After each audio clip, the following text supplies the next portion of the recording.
Hello and welcome to Complexity Limits Guide for the Mythic Carapace of Ny'alotha encounter, written and produced by Crzypck in coordination with Complexity Limit, brought to you by GameStop. Before we begin, please note we will only be discussing the Mythic version of this encounter. We will not be going into detail on how any of the heroic mechanics work.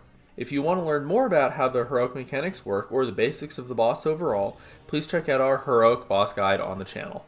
For this fight, we recommend going in with 2 tanks, 4 healers, and 14 DPS. On Mythic, each phase has their mechanics altered in a way that will require you to pre-plan just about every aspect of the fight. In Phase 1, the growth-covered tentacles have fixed patterns they'll always spawn in. In Phase 2, the synthesis growths will always spawn in exactly the same positions. And in Phase 3, there are specific timings that you'll need to bait the infinite darkness. Then, you'll also need to have pre-planned escape strategies for each one. We'll go through each one of these phases in detail, as well as the encounter-wide change to how you need to handle Sanity. First up, we'll talk about Sanity. Mythic brings 2 changes to how you'll have to manage the raid's Sanity levels throughout the encounter. The first is a change to how Adaptive Membrane works. This is now cast in pairs, with a new pair starting every 32 seconds. The second cast in that pair occurs exactly 10 seconds after the initial one. The first cast will be applied to either the boss, whatever adds are around, or a combination of both. The second cast in the pair applies the membrane to 3 random players in the raid.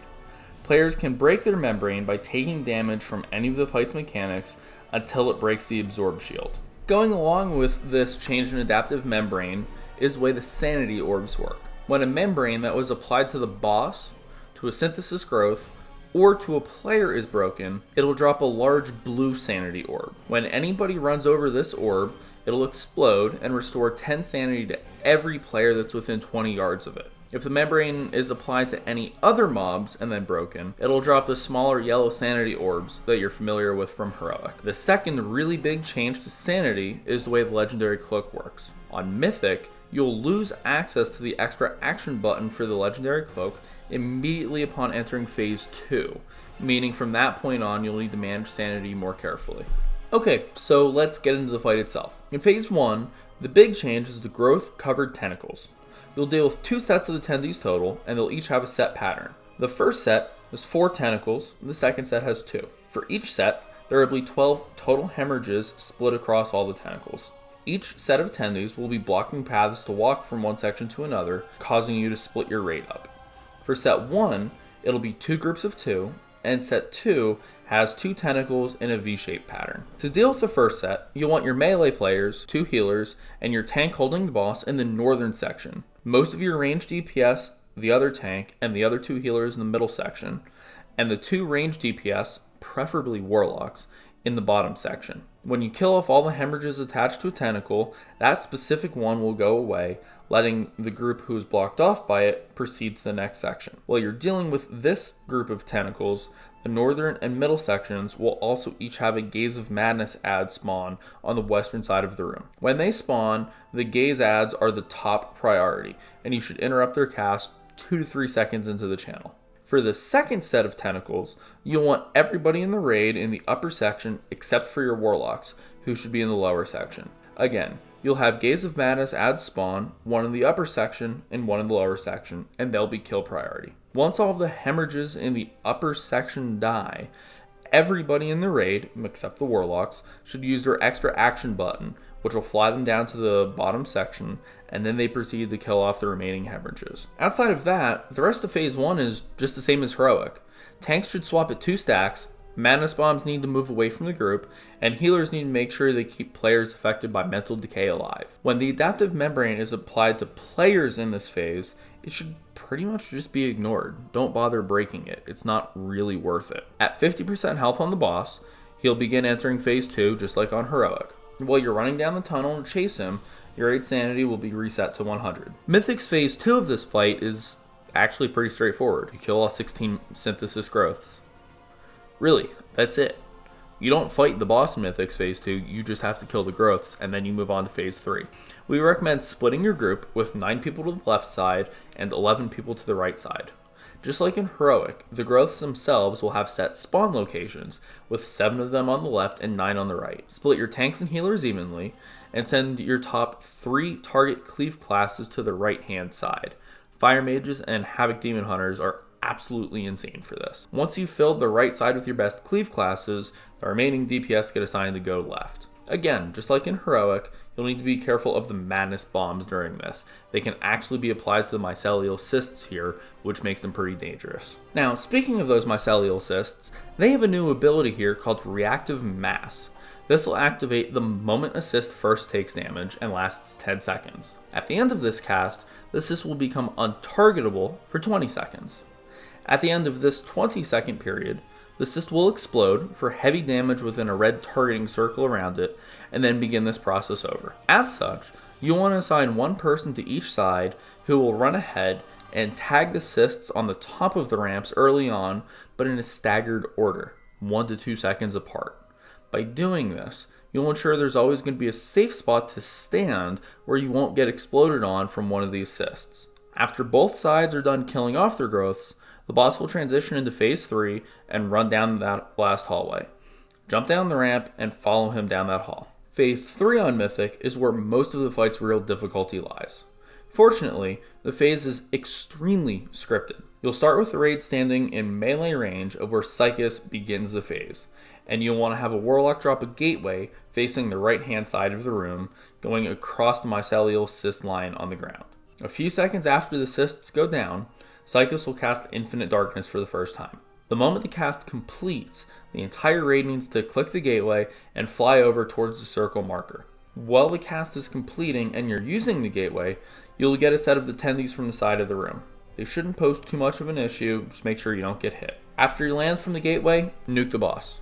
Players affected here with the Adaptive Membrane should step into the Cyst Goop or the Infinite Darkness Goop to break the absorb. Make sure you're facing towards the boss, since the blue orb will kick out in the way you're facing. Then, everyone should be in melee range to regain sanity again when someone runs over the orb. When the Insanity Bomb goes out, spread out. This Insanity Bomb overlaps with more of those tentacles from the side of the room, so make sure you spread carefully and don't get hit by one of the tentacles. If needed, you can actually stand in the red goop from Assist to help you prevent overlapping the bombs and not getting hit by the tentacles. Use that as a last resort, but it can definitely save your life. After the bombs explode, everyone should collapse into melee range and blast through the ads as quickly as possible. 20 seconds after that set of bombs explode, the second Infinite Darkness is cast. Your raid should be stacked as tightly as possible on the circle marker here, bait the location of the drop. As soon as the cast completes, use a raid speed boost cooldown, either Stampeding Roar or Windrush Totem, and get on over to Star. You'll need a couple ranged DPS to beat down a cyst or two on your way so they don't slow you down. After you end at Star, the boss will cast an Adaptive Membrane on himself. You'll want to break it and then make sure everyone gets their sanity restored when someone runs over that orb. Now here in this third quadrant, you'll start with a set of the tentacles from the side to dodge, with Adaptive Membranes going out on players at about the same time. As soon as the tentacles are done slamming down, the players affected by the membrane should break their absorbs. Make sure everyone gets some sanity regeneration here.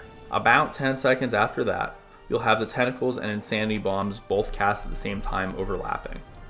The bombs don't explode until after the tentacles have all completed their slams, so focus on dodging those slams first. As soon as the slam passes you, spread out as quickly as possible for the bombs. Then, when the bombs explode, everyone needs to collapse and stack on the star marker there, blow up the ads, and get ready to move again. About 6 seconds after those bombs explode, the third Infinite Darkness is cast. This one directly overlaps with tentacles, making it really dangerous. We recommend using another Stampeding Roar or Windrush Totem if you have it. If you don't, everybody in the raid should use a Lightfoot Potion to sprint away. This time, you're running from Star to Moon. It's highly likely you'll still have some of the little ads when you make this run. It's not that big of a deal, just nuke them down once you reach Moon. Like the previous Infinite Darkness, you'll need a couple of ranged DPS to hit 1 or 2 assists just to clear a path. As soon as the last tentacle slams, the boss will cast Adaptive Membrane on himself and any of the little ads still alive. Nothing big to worry about, just break the shields. Make sure everybody is within range for the blue orb before you use it. Right after the membrane cast ends, the boss will shake and set down a second set of those mycelial cysts. They'll be placed right alongside the previous ones, basically doubling the width of the area that's covered by it. Immediately following that, you'll have the second part of the adaptive membrane cast, which will be applied to 3 players, who will need to break it off themselves as quickly as possible, and then you'll have 2 sets of tentacles to dodge over the next 20 seconds. After the second set of tentacles, you'll get a Insanity bomb cast, followed immediately by your 4th Infinite Darkness. For this darkness, everybody should be stacked very tightly on Moon, and you'll want another Warlock Gateway set up to send the raid back to X here, where you started the phase. As soon as the cast finishes, everybody needs to click this gateway and then spread the hell out ASAP before the bombs explode.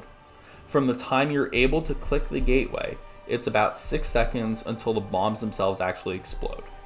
This part right here is the most dangerous Infinite Darkness and most dangerous specific point in the entire fight, so everyone should be focused on playing it safe and use defensives as necessary. As soon as people land from the gateway, while you're working on still spreading out, use Bloodlust. You'll have tentacles spawning here while everyone has bombs, but the bombs will explode before any of the tentacles start slamming down. Make sure you don't die to the bombs or the slam here, then blast down the adds and break the boss's shield. Again, after the boss's shield breaks, make sure everybody gets their sanity restored from the blue orb. Nuke the boss as hard as possible here. You have 43 seconds from the time the bombs explode until the time the 5th Infinite Darkness starts. You'll want the boss dead before that darkness cast ends. You'll have a couple of sets of tentacles to dodge during this last burn, not a big deal. Don't get hit, focus on killing off the boss. And, well, that's it. That's the fight. Then you get to move on to Big Daddy Ny'alotha. If you want to see a complete timeline of the entirety of Phase 3, with exact timings of each and every ability, the exact way they work, visit our written guide at complexity.gg/limitguides. Thanks for watching. We hope you found the guide helpful. If you'd like more details on this encounter or how it works, please click the link below to our written guide. Make sure to like the video and subscribe to the channel. You can also find the rest of our Ny'alotha boss guides right here on our channel or at complexity.gg. For more content like this, follow Complexity on Twitter and subscribe to their YouTube channel.